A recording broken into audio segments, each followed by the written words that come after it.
Baik, selamat siang. Perkenalkan, nama saya Juromus Panco dengan NIM 1218 4221 dari kelas 12 6C30, dan teman saya Elias Eko Preminto dengan NIM 12 18 44 93 kelas 12 6D30. Baik, di sini kami akan mempresentasikan yaitu tugas UAS mengenai uh, mata kuliah Etika Profesi Teknologi Informasi Komunikasi. Itu mengenai tentang illegal content.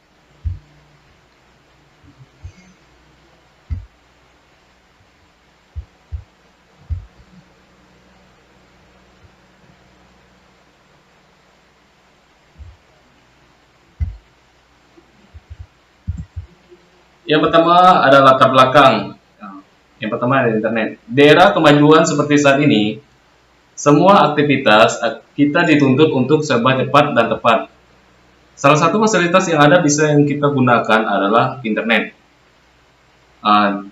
Di mana kita bisa mempergunakan fasilitas ini agar bisa terhubung dengan orang lain untuk melakukan transaksi jual beli atau lain sebagainya. Akan tetapi dengan adanya internet ini, itu ada dua faktor, yaitu bisa bersifat negatif dan positif. Salah satu yang sifat positifnya, dari segi positifnya, yaitu kita bisa terhubung dengan banyak orang. Misalkan walaupun dari jauh, kita bisa melakukan transaksi jual beli ataupun apapun itu, kita bisa melakukan itu dari jarak yang jauh. Tetapi salah satu contoh dampak negatifnya yaitu orang bisa menggunakan atau memanfaatkan ketika hal-hal yang negatif ini bisa digunakan, bisa dibilang sebagai contohnya merugikan orang lain, contohnya penipuan, yaitu transaksi online yang merugikan orang lain lah. Akibatnya misalnya yang contoh negatifnya bisa kita bilang itu dia itu merugikan orang lain lah menggunakan jaringan internet. Oke, selanjutnya itu maksud dan tujuan. Maksud dari tugas ini atau kami membuat ini, makalah ini, yang pertama itu maksudnya adalah untuk menambah wawasan tentang illegal content. Sedangkan tujuan dari penulis makalah ini atau kami, maksudnya adalah untuk memenuhi nilai UAS mata kuliah Etika Profesi Teknologi Informasi dan Komunikasi pada semester 6. Terus yang batasan masalah. Nah, di batasan masalah ini penulis makalah hanya berfokus pada pembahasan illegal content. Baik, selanjutnya yaitu cybercrime atau pengertian cybercrime. Yang pertama, tindakan kriminal yang dilakukan dengan menggunakan teknologi komputer. Oke, kita lihat dulu pengertian dari cybercrime itu adalah tindakan kriminal yang dilakukan dengan menggunakan teknologi komputer sebagai alat kejahatan utama. Terus terdapat beragam pemahaman mengenai cybercrime. Cybercrime terdiri dari dua kata, yaitu cyber dan crime. Cyber merupakan singkatan dari cyberspace yang berasal dari kata cybernetics, dan space. Istilah cyberspace muncul pertama kali pada tahun 1984 dan dalam novel William Gibson yang berjudul Neuromancer. Sedangkan crime berarti kejahatan, seperti halnya internet dan cyberspace. Terdapat berbagai pendapat mengenai kejahatan menurut D. Simanjuntak. Kejahatan merupakan suatu tindakan antisosial yang merugikan, tidak pantas, tidak dapat dibiarkan, yang dapat menimbulkan kegoncangan dalam masyarakat. Terus cybercrime didefinisikan sebagai perbuatan melanggar hukum yang memanfaatkan teknologi komputer berbasis pada kecanggihan perkembangan teknologi internet. Oke, jadi Dari sini kita bisa mengartikan bahwa cybercrime itu adalah tindakan kejahatan atau kriminal yang bisa dibilang susah untuk dideteksi. Dia ini menggunakan media internet dan dilakukan orang-orang yang bisa bilang ahli dalam dunia IT. Oke, selanjutnya karakteristik cybercrime yang akan dijelaskan oleh teman saya. Oke, silakan. Ya, baiklah. Karakteristik cybercrime. Cybercrime memiliki karakteristik unik, yaitu ruang lingkup kejahatan. Ruang lingkup kejahatan cybercrime berfungsi global. Cybercrime sering kali dilakukan secara transnasional, melintas batas negara sehingga sulit dipastikan yudikasi hukum negara yang berlaku terhadap pelaku. Sifat kejahatan cybercrime tidak menimbulkan kekacauan yang mudah terlihat. Pelaku kejahatan cybercrime lebih bersifat universal. Maksudnya adalah untuk pelaku kejahatan orang-orang yang menguasai pengetahuan tentang komputer, teknik, program, dan lain-lainnya. Oke, selanjutnya yaitu pengertian illegal content. Silakan lanjutkan lagi. Pengertian illegal content. Illegal content adalah kejahatan dengan memasukkan data atau informasi ke internet. Tentang sesuatu kejahatan dengan memasukkan data atau informasi ke internet. Oke, di sini saya akan menambahkan sedikit itu mengenai pengertian dari illegal content. Illegal content ini adalah kejahatan yang dilakukan orang yang ahli dalam bidang IT.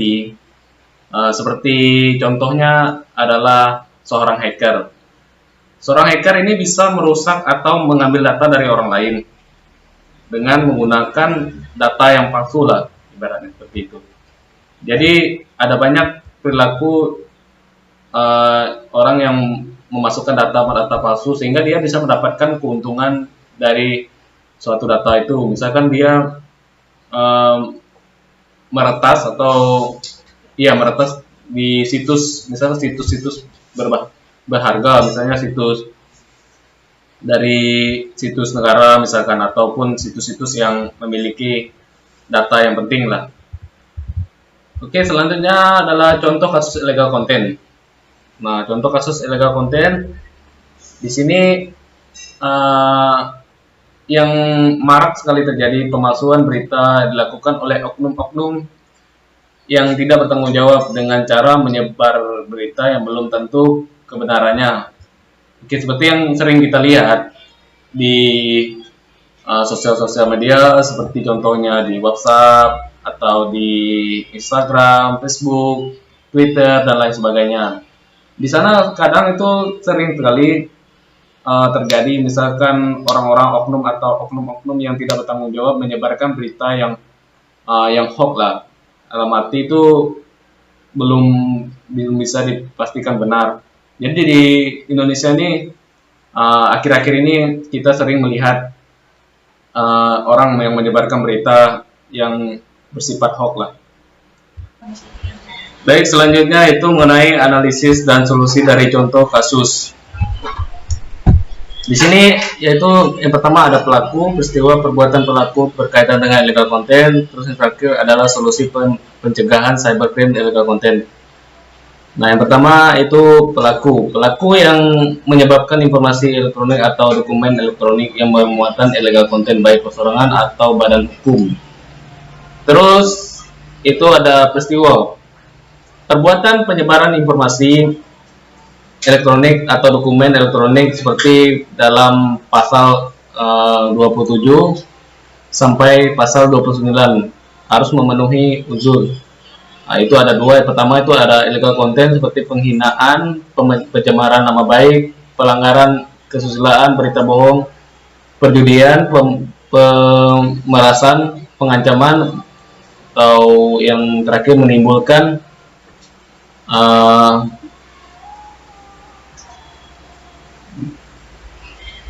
kebencian atau pemusuhan individu, ancaman kekerasan atau menakut-nakuti secara pribadi. Terus yang kedua, dengan sengaja dan tanpa hak, yakni memaksudkan bahwa pelaku mengetahui dan menghendaki secara sadar tindakannya itu dilakukan tanpa hak. Terus yang ketiga itu perbuatan pelaku berkaitan dengan illegal content. Perbuatan pelaku yang berkaitan dengan illegal content itu dikategorikan ada beberapa. Yang pertama, penyebaran informasi elektronik yang bermuatan illegal content. Terus yang kedua, membuat dapat diakses informasi elektronik yang bermuatan illegal content. Terus yang ketiga, memfasilitasi perbuatan penyebaran informasi elektronik, membuat dapat diakses informasi elektronik yang bermuatan illegal content berkaitan dengan pasal 34 UU ITE. Terus yang terakhir adalah solusi pencegahan cybercrime illegal content. Di sini solusi yang dapat dilakukan yaitu pertama, tidak memasang gambar yang dapat memancing orang lain untuk merekayasa gambar tersebut sesuka hatinya. Terus yang kedua, memproteksi gambar atau foto pribadi dengan sistem yang tidak dapat memungkinkan orang lain mengakses secara leluasa. Terus yang ketiga, meningkatkan pemahaman serta keahlian aparatur penegak hukum mengenai upaya pencegahan, investigasi, dan penuntutan perkara-perkara yang berhubungan dengan cybercrime. Terus meningkatkan kesadaran warga negara mengenai masalah cybercrime serta pentingnya mencegah kejahatan tersebut terjadi. Oke, selanjutnya adapun kesimpulan dan saran yang bisa kami sampaikan, yaitu kesimpulan cybercrime merupakan bentuk kejahatan yang timbul karena pemanfaatan teknologi itu yang menggunakan media internet tadi ya. Terus yang kedua, jenis cybercrime itu ada beberapa macam. Yang pertama itu access to computer system and service. Terus yang kedua itu illegal content. Yang ketiga itu data forgery. Terus yang keempat cyber espionage. Yang kelima cyber sabotage and exploitation. Terus yang keenam overseas intellectual property, dan yang terakhir adalah infringement of privacy. Terus adapun saran dari kami itu akan dijelaskan oleh teman saya. Oke, silakan.